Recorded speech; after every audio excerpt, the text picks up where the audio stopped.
देखो हम लोगों ने थर्ड चैप्टर स्टार्ट किया है living process. Okay, life process in living organism part 2 है ये। ओके, ये पूरे चैप्टर में बेसिकली है क्या? देखो, asexual reproduction and sexual reproduction. Asexual reproduction में सिंगल पेरेंट होता है, सेक्सुअल रिप्रोडक्शन में दो पेरेंट्स होते हैं। ओके, देखो एसेक्सुअल रिप्रोडक्शन में पेरेंट्स कितने होते हैं? एक। एग्जांपल देता हूं, देखो अमीबा एसेक्सुअल रिप्रोडक्शन है। ओके, इसको पार्टनर की जरूरत नहीं होती। पैरामेशियम, इसको पार्टनर की जरूरत नहीं होती, सिंगल पेरेंट होते हैं और अपने बच्चे पैदा करते हैं। सेक्सुअल रिप्रोडक्शन में क्या होता है? मेल और फीमेल, ये दो पेरेंट्स चाहिए होते हैं। ओके, तो हम लोग आज देखने वाले हैं asexual reproduction in unicellular organism. देखो हम लोग आज क्या देखने वाले हैं? Asexual reproduction in unicellular organism. इसका मतलब क्या है? एसेक्सुअल रिप्रोडक्शन मतलब सिंगल पेरेंट बच्चे को पैदा करेगा, एक सिंगल पेरेंट होगा वो अपने बच्चे को पैदा करेगा। यूनिसेल्युलर ऑर्गेनिज्म मतलब क्या? यूनिसेल्युलर ऑर्गेनिज्म मतलब जिसके बॉडी के अंदर सिर्फ एक सेल है। समझे? तो ऐसा लिविंग ऑर्गेनिज्म जिसके अंदर सिर्फ एक सेल प्रेजेंट है वो एसेक्सुअल रिप्रोडक्शन करता है। वो एनिमल्स हम लोग देखेंगे, वो ऑर्गेनिजम्स हम लोग देखने वाले हैं। ओके, मीनिंग समझा क्या? Asexual reproduction in unicellular organism. Unicellular का मतलब क्या है? Single cell. यूनिसेल्युलर मतलब सिंगल सेल, एक सेल होगा सिर्फ। मतलब ऐसा लिविंग ऑर्गेनिज्म जिसके बॉडी के अंदर कितने सेल है? एक सेल। और वो कौन सा रिप्रोडक्शन कर रहा है? एसेक्सुअल। समझे? जिसके बॉडी के अंदर एक सेल है और वो कौन सा रिप्रोडक्शन कर रहा है? एसेक्सुअल। इसका मतलब यह है कि ऐसा एनिमल, देखो अमीबा, अमीबा के बॉडी में सिर्फ एक सेल होता है। अमीबा के बॉडी में कितने सेल होते हैं? एक सेल। और वो क्या परफॉर्म करता है? Asexual reproduction. मतलब वो खुद बच्चों को जन्म देगा, उसको किसी पार्टनर की जरूरत नहीं होगी। एसेक्सुअल रिप्रोडक्शन समझा? एसेक्सुअल रिप्रोडक्शन में सिंगल पेरेंट होता है। ओके, तो यहां पे पहला टाइप है बाइनरी फिजन। Binary fission. अब ये बाइनरी फिजन मतलब क्या? एक एग्जांपल देता हूं। देखो अमीबा एक ऐसा लिविंग ऑर्गेनिज्म है जो अपने बच्चों को पैदा करता है। सिंगल पेरेंट होता है वो, उसको पार्टनर की जरूरत नहीं होती। वो कैसे करता है लेकिन? बच्चों को पैदा कैसे करता है? By the process of binary fission. Binary fission एक ऐसा मेथड है जिससे अमीबा अपने बच्चों को जन्म देता है। ओके, बाइनरी फिजन एक ऐसा प्रोसेस है जिससे अमीबा अपने बच्चों को जन्म देता है। ओके, देखो हम लोगों ने कल कुछ चीजें सीखी थी। सेक्सुअल रिप्रोडक्शन दो पार्टनर्स लगते हैं। एसेक्सुअल रिप्रोडक्शन में एक ही पार्टनर होता है। एसेक्सुअल रिप्रोडक्शन में जो बच्चे पैदा होते हैं वो अपने पेरेंट्स की तरह, मतलब अपने सिंगल पेरेंट की तरह 100% दिखते हैं, कुछ भी चेंज नहीं होता। मतलब जो बच्चा आएगा वो पूरी तरह अपने पेरेंट की तरह दिखेगा। एसेक्सुअल में, सेक्सुअल में क्या होता है?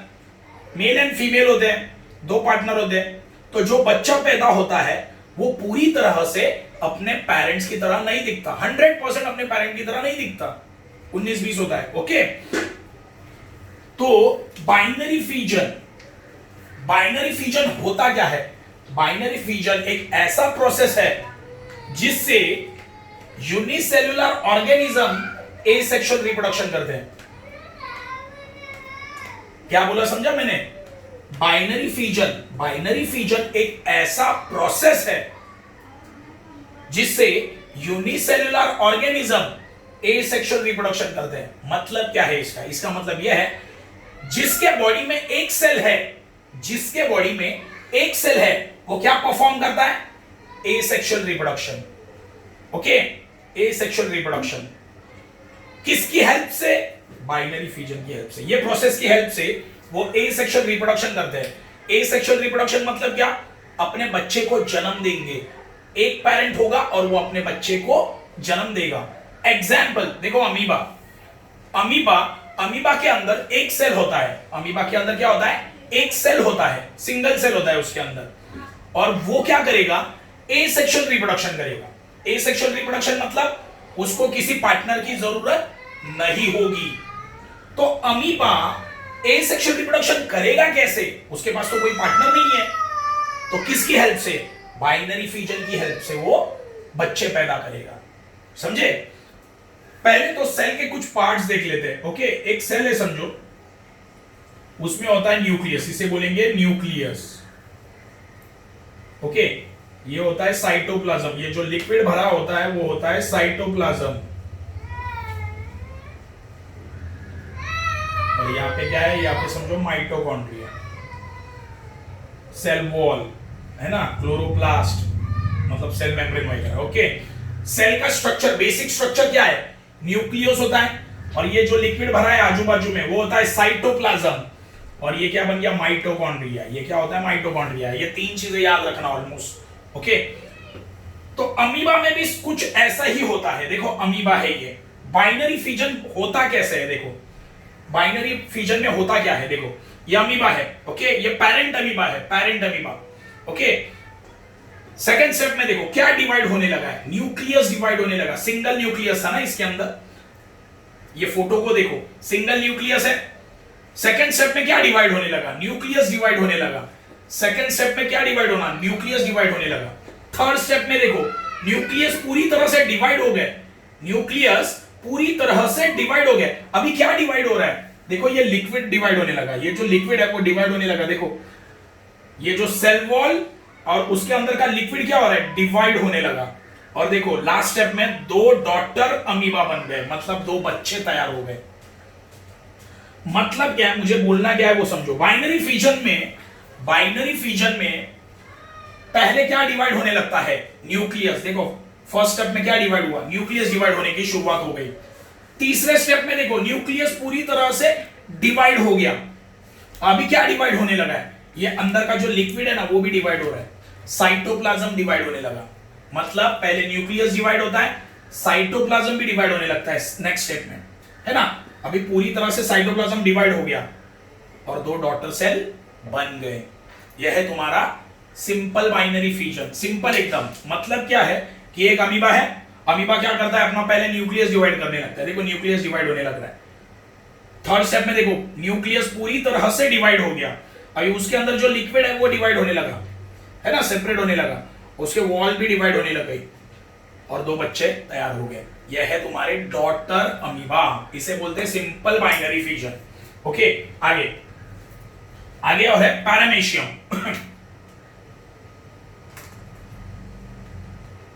Prokaryotes, bacteria. देखो प्रोकैरियोट्स मतलब क्या, प्रोकैरियोटिक सेल या प्रोकैरियोट्स मतलब ऐसे ऑर्गेनिज्म, ऐसे लिविंग ऑर्गेनिज्म जिनके अंदर जो सेल होते हैं उनमें न्यूक्लियस एब्सेंस होगा, उनमें साइटोप्लाज्म एब्सेंस होगा, मतलब बॉडी पार्ट एब्सेंट होते हैं। सेल के अंदर जो बॉडी पार्ट्स होते हैं ना, सेल के बॉडी पार्ट्स क्या होते हैं, सेल के बॉडी पार्ट्स क्या होते हैं, देखो ये समझो सेल है, न्यूक्लियस होता है, साइटोप्लाज्म होता है, ओके, माइटोकॉन्ड्रिया होता है ना। तो प्रोकैरियोट्स का मतलब क्या है, प्रोकैरियोट्स का मतलब ऑर्गन, सेल के जो ऑर्गन्स है वो एब्सेंट होंगे, मतलब न्यूक्लियस नहीं होगा। ओके, समझो ये साइटोप्लाज्म भी नहीं है, तो ऐसे ऑर्गेनिज्म क्या होते हैं, प्रोकैरियोट्स। प्रोकैरियोट्स मतलब क्या समझा, प्रोकैरियोट्स मतलब ऐसे लिविंग ऑर्गेनिज्म, ओके, ऐसे लिविंग ऑर्गेनिज्म जिनके अंदर जो सेल है उनके अंदर सेल्स होंगे। देखो ह्यूमन बींग्स है, हमारे अंदर भी सेल है ना। जो लिविंग ऑर्गेनिज्म है उनके अंदर जो सेल है उनमें क्या ऑर्गन एब्सेंट होंगे, मतलब न्यूक्लियस एब्सेंट होगा, साइटोप्लाज्म एब्सेंट हो सकता है। ओके, तो उन्हें बोलेंगे प्रोकैरियोट्स, उन्हें क्या बोलेंगे, प्रोकैरियोट्स। एग्जांपल दिया बैक्टीरिया, ओके, मतलब बैक्टीरिया के अंदर जो सेल है उसमें न्यूक्लियस एब्सेंट हो सकता है, साइटोप्लाज्म एब्सेंट हो सकता है, उसे हम लोग बोलेंगे प्रोकैरियोट्स। ओके, सेकंड एग्जांपल है प्रोटिस्ट, मतलब amoeba, paramecium, euglena and eukaryotic cell organelles like mitochondria and chloroplast perform asexual reproduction by binary fission। देखो बाइनरी फिजन कौन कौन कर सकता है वो एग्जांपल्स दिए हैं। मैंने अमीबा का एग्जांपल अभी एक्सप्लेन किया। ओके, तो यहां पे टॉपिक क्या है, ये टॉपिक क्या बोलता है कि बाइनरी फिजन कौन कौन परफॉर्म करता है। तो कौन परफॉर्म करता है, प्रोकैरियोट्स करते हैं परफॉर्म, मतलब बैक्टीरिया। एग्जांपल प्रोटिस्ट, प्रोटिस्ट के अंदर क्या आता है, अमीबा आता है, पैरामीशियम आता है, यूग्लिना आता है। ओके, ये लिविंग ऑर्गेनिजम्स है। ओके, पहला कौन है, प्रोकैरियोट्स, उसके बाद है प्रोटिस्ट, उसके बाद है यूकैरियोटिक सेल ऑर्गेनेल्स। यूकैरियोटिक मतलब क्या, देखो प्रोकैरियोट, यूकैरियोट। प्रोकैरियोट में क्या होता है, सेल के अंदर ऑर्गन्स एब्सेंट होते हैं। प्रोकैरियोट का मतलब क्या है, प्रोकैरियोट का मतलब एक लिविंग चीज है, समझो एक लिविंग ऑर्गेनिज्म है, उसके अंदर सेल होता है। ओके, तो सेल के अंदर जो ऑर्गन्स है, ऑर्गन्स क्या होते हैं, न्यूक्लियस, साइटोप्लाज्म, माइटो, ये एब्सेंट होंगे। ओके, यूकैरियोट्स मतलब क्या, यूकैरियोट्स मतलब जिसके अंदर सारे ऑर्गन्स प्रेजेंट है। क्या बोला, समझा। तो सेल के ऑर्गन क्या है, माइटोकॉन्ड्रिया प्रेजेंट होगा, न्यूक्लियस प्रेजेंट होगा, साइटोप्लाज्म भी प्रेजेंट होगा। क्या बोला, समझा। Prokaryote and eukaryote. प्रोकैरियोट मतलब क्या, प्रोकैरियोट के अंदर जो सेल होते हैं उनके ऑर्गन एब्सेंट। यूकैरियोट मतलब क्या, जिन यूकैरियोट के अंदर जो सेल होते हैं उनके अंदर सारे ऑर्गन्स प्रेजेंट होते हैं। तो बाइनरी फिजन कौन कौन परफॉर्म करता है वो दिया है। बाइनरी फिजन कौन कौन परफॉर्म करता है, पहले है प्रोकैरियोट्स, उसके बाद है प्रोटिस्ट, उसके बाद है यूकैरियोटिक सेल ऑर्गेनेल्स। ऑर्गेनेल्स मतलब organs. Eukaryotic cell, prokaryotic cell मतलब क्या, जिसके अंदर ऑर्गन एब्सेंट है। यूकैरियोटिक सेल मतलब क्या, जिसके अंदर ऑर्गन्स प्रेजेंट है। कौन से ऑर्गन्स, माइटोकॉन्ड्रिया, न्यूक्लियस, फिर साइटोप्लाज्म। तो सिंपल है, तो तीन चीजें याद रखनी है। अगर मैं याद रखूं तो कैसे याद रखूंगा बताता हूं। बाइनरी फिजन कौन कौन परफॉर्म करता है, पहला है प्रोकैरियोट्स, दूसरा है यूकैरियोट्स, तीसरा है प्रोटिस्ट। ये तीन लिविंग ऑर्गेनिजम्स, मतलब प्रोकैरियोट्स में कौन आता है, बैक्टीरिया। तो जितने भी बैक्टीरियाज है, प्रोकैरियोट्स में कौन आते हैं, बैक्टीरिया। तो जितने भी बैक्टीरियाज है वो बाइनरी फिजन से अपने बच्चे पैदा करेंगे। मीनिंग समझा, मीनिंग समझा पक्का। प्रोकैरियोट्स में जो भी बैक्टीरिया आते हैं वो क्या करेंगे, अपने बच्चे कैसे पैदा करेंगे, बाइनरी फिजन से। प्रोटिस्ट, प्रोटिस्ट में कौन आता है, अमीबा, पैरामीशियम, यूग्लिना, ईटीसी। मतलब प्रोटिस्ट में जितने भी लिविंग ऑर्गेनिज्म आते हैं वो बाइनरी फिजन से अपने बच्चे पैदा करेंगे। उसके बाद eukaryotic, eukaryotic organism. Eukaryotic organism मतलब क्या, ऐसे लिविंग ऑर्गेनिज्म जिनके अंदर सेल्स है और सारे सेल के ऑर्गन्स प्रेजेंट है। मतलब क्या, mitochondria, nucleus, cytoplasm, cell wall सब प्रेजेंट है। ओके, तो ऐसे एनिमल, ऐसे यूकैरियोटिक एनिमल्स भी क्या परफॉर्म करेंगे, बाइनरी फिजन। तो तीन चीजें मुझे समझी, प्रोकैरियोट बाइनरी फिजन परफॉर्म करेंगे और बच्चे पैदा करेंगे, प्रोटिस्ट बाइनरी फिजन परफॉर्म करेंगे और बच्चे पैदा करेंगे, और यूकैरियोटिक एनिमल्स बाइनरी फिजन करेंगे और अपने बच्चे पैदा करेंगे। In this process, the parent cell is divided into form two similar daughter cells. Binary fission occurs either by mitosis or amitosis. देखो हम लोगों ने अभी देखा, देखो एग्जाम्पल अमीबा, ये पैरेंट अमीबा है, सिंगल अमीबा है ना। पहले क्या हुआ, उसका न्यूक्लियस, सेकंड स्टेप में देखो न्यूक्लियस डिवाइड होने लगा, जो सेंटर में न्यूक्लियस है वो डिवाइड होने लगा, देखो सेकंड। फिर बाद में थर्ड में क्या हो रहा है, दोनों न्यूक्लियस डिवाइड हो गए, पूरा सेपरेट हो गए। अभी क्या डिवाइड होने लगा, उसके अंदर का लिक्विड डिवाइड होने लगा। देखो ये अंदर का लिक्विड अभी डिवाइड होने लगा, मतलब साइटोप्लाज्म भी डिवाइड होने लगा। और कितने डॉटर अमीबा बने, दो। मतलब सिंगल पेरेंट से कितने बच्चे पैदा हुए, दो बच्चे पैदा हुए। तो और ये दोनों के दोनों बच्चे अपने पेरेंट अमीबा की तरह बन जाएंगे 100%, लुक वाइज सब, है ना। ये जो डॉटर अमीबा है, ये एकदम डिक्टू पेरेंट अमीबा की कॉपी होंगे, कुछ भी चेंज नहीं होगा इसमें। ओके, ये यहां पे लिखा है। अभी देखो पैरामीशियम का दिया है पैरामीशियम, पैरामेशियम का दिया है, देखो axis of fusion division is different in different protists. Example, amoeba dividing in a plane due to lack of specific shape. देखो अमीबा कैसे भी डिवाइड होता है, समझे? फॉर एग्जाम्पल देखो अमीबा कहां से भी डिवाइड हो सकता है। अभी देखो ये यहां से ऐसे डिवाइड हो रहा है ना, ये ऐसे भी डिवाइड हो सकता है ना, ये वर्टिकली ऐसे डिवाइड, देखो यहाँ पे ऐसे खींच रहा है वो, है ना। अमीबा कहीं से भी डिवाइड हो सकता है, क्यों? क्योंकि अमीबा को शेप नहीं होता प्रॉपर, ओके, अमीबा को प्रॉपर शेप नहीं होता, इसीलिए वो कैसे भी डिवाइड हो सकता है। फॉर एग्जाम्पल देखो ये अमीबा है, ओके, इसके यहां से डिवाइड हो सकता है, मतलब ये ऊपर गया, ये दूसरा amoeba.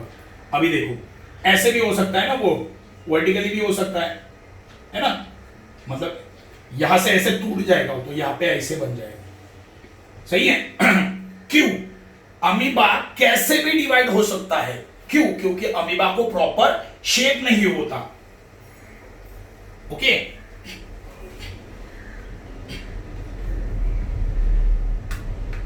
Paramecium divided by transverse binary fission. देखो ट्रांसवर्स मतलब क्या, देखो ये पैरामेशियम है, okay, transverse binary fission paramecium मतलब क्या है, देखो ये तुम्हारा सिंगल पैरामेशियम है, ओके, ये सिंगल पैरामेशियम है, वो कैसे डिवाइड होने लगा, देखो हॉरिजॉन्टली डिवाइड होने लगा। ट्रांसवर्स का मतलब होता है हॉरिजॉन्टल लाइन, बीच में से, देखो है ना, ये बीच में से डिवाइड होने लगा वो, और उसके दो टुकड़े बन गए, देखो, और ये दो डॉटर पैरामेशियम बन गए, ये पूरे के पूरे इसकी कॉपी होंगे, डिक्टो इसकी तरह दिखेंगे। ये पैरेंट पैरामेशियम है, ओके, ये पैरेंट पैरामेशियम है। ये कैसे डिवाइड हुआ? हॉरिजॉन्टली डिवाइड हुआ, हॉरिजॉन्टली, देखो यहां पे लाइन दी है, हॉरिजॉन्टली डिवाइड हुआ, यहां से डिवाइड हो गया। ट्रांसवर्स का मतलब होता है हॉरिजॉन्टल लाइन, ओके, मतलब ये पैरेंट पैरामेशियम कैसे डिवाइड हुआ? हॉरिजॉन्टली, हॉरिजॉन्टली डिवाइड हो गया, इसके दो पार्ट बन गए। और ये जो डॉटर पैरामेशियम है, मतलब ये जो बच्चे हैं, ये पैरेंट पैरामेशियम की तरह होंगे, 100% कॉपी, समझे? अभी हम लोगों को देखना है लॉन्गिट्यूडनल बाइनरी फिजन, युग्लेना। देखो सिंपल लॉजिक, अभी तक मैंने क्या देखा, देखो अमीबा बाइनरी फिजन से बच्चे पैदा करेगा, फर्स्ट। पैरामेशियम बाइनरी फिजन से बच्चे पैदा करेगा, युग्लिना बाइनरी फिजन से ही बच्चे पैदा करेगा। मतलब तीनों में कॉमन क्या है? Binary fission. तीनों भी बाइनरी फिजन से अपने बच्चे पैदा करते हैं, ओके। अमीबा के टुकड़े कैसे होते हैं? बोल नहीं सकते, क्यों? अमीबा को प्रॉपर शेप नहीं है। क्या बोला, समझा?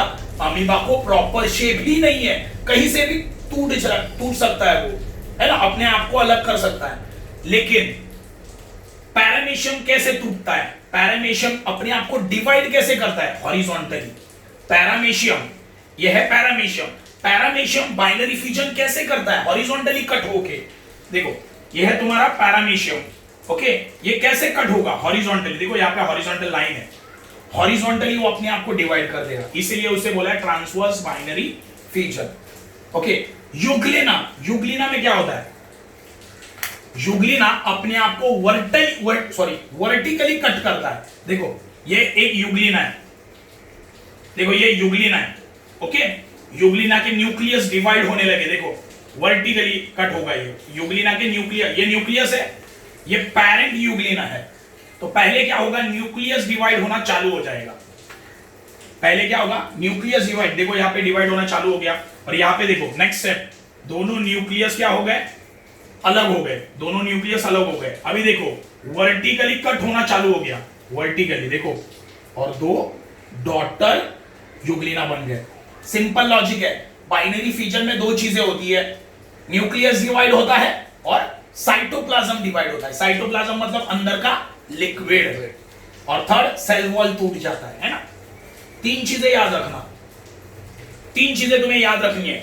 बाइनरी फिजन में पहले न्यूक्लियस डिवाइड होता है, उसके बाद साइटोप्लाज्म मतलब सेल के अंदर जो लिक्विड है वो डिवाइड होना चालू करेगा, और तीसरा फाइनली क्या डिवाइड होगा? सेल वॉल, है ना। तो सेम देखो यूग्लिना, न्यूक्लियस डिवाइड होने चालू हो गया, देखो न्यूक्लियस डिवाइड हो गया, सेपरेट हो गया न्यूक्लियस। अभी न्यूक्लियस डिवाइड हुआ, अभी सेकंड क्या डिवाइड होने वाला है, साइटोप्लाज्म, मतलब अंदर का लिक्विड। देखो अंदर का लिक्विड डिवाइड होना चालू हो गया, डिवाइड हो गया, और देखो सेल वॉल टूट गए, दोनों को सेपरेट सेल वॉल मिल गए, है ना, तो 2 बच्चे पैदा हो गए। ये जो यूग्लिना के बच्चे होंगे ना 2, वो पूरी तरह से 100% पेरेंट की तरह दिखेंगे। तो लॉन्गिट्यूडनल बाइनरी फिजन मतलब क्या, वर्टिकली कट होना। देखो वर्टिकली कट हुआ, यूग्लिना कैसे सेपरेट हुआ, यूग्लिना कैसे सेपरेट हुआ, वर्टिकली डिवाइड हो गया, देखो वर्टिकली डिवाइड हुआ, उसे बोलते हैं लॉन्गिट्यूडनल।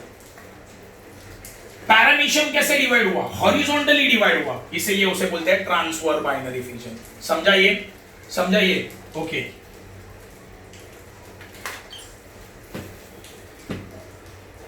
हम लोगों ने बाइनरी फिजन फर्स्ट टॉपिक देखा है आज, ओके। ये बाइनरी फिजन तुम्हें लर्न करना है, इजी है, करना ही पड़ेगा।